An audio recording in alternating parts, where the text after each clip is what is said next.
Ayan yung mga, ito yung mga binili kong seeds sa Shopee.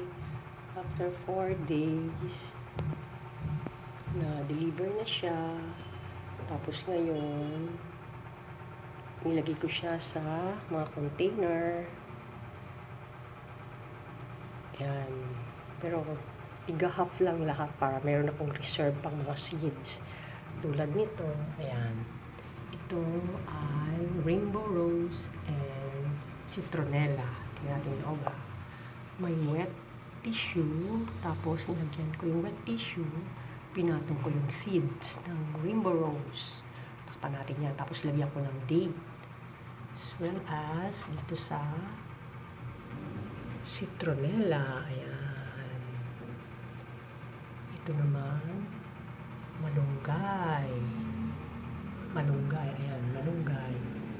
Mga 3 seeds lang. Krinak ko yung seeds ng malunggay. Yung seeds ng malunggay.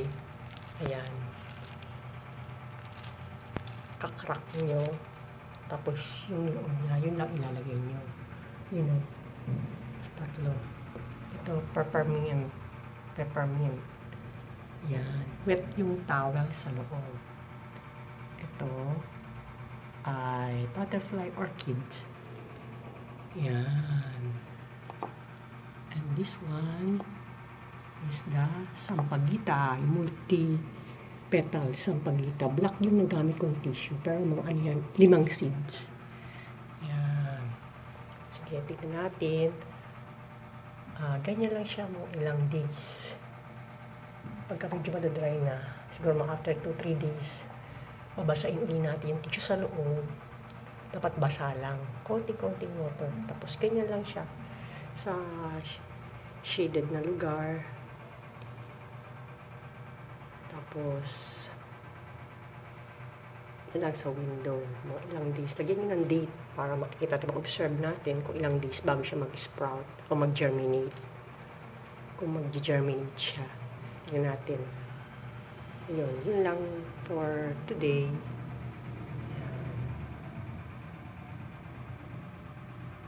Ayan, citronella, malunggay, peppermint, butterfly orchids, and multi-petal sampagita. Ayan. Ayan yung mga. Tapos may free sila, itong free. Yung free nila na seeds. 14 lang yung binili ko eh. Meron akong binili na Bermuda grass. I will try this sa isang container na malaki. Papakita ko sa inyo next time. Yan. Ito yung rainbow rose. Ito yung peppermint. Ito yung sampagita. Ito yung orchids. Butterfly orchids. Yan. Ito, meron pa ako ilalagay din eh. Meron akong orange na bonsai. Meron pa akong spinach. Hindi ko pa nagagawa. Yung Bermuda grass, hindi ko pa nagagawa. Yung malunggay natin, parang sinasabing cabbage type. Siguro medyo bilugan yung leaves. Tingnan natin. At saka ito yung mga, may citronella din ako pala. Citronella. Inatanim na natin yan doon.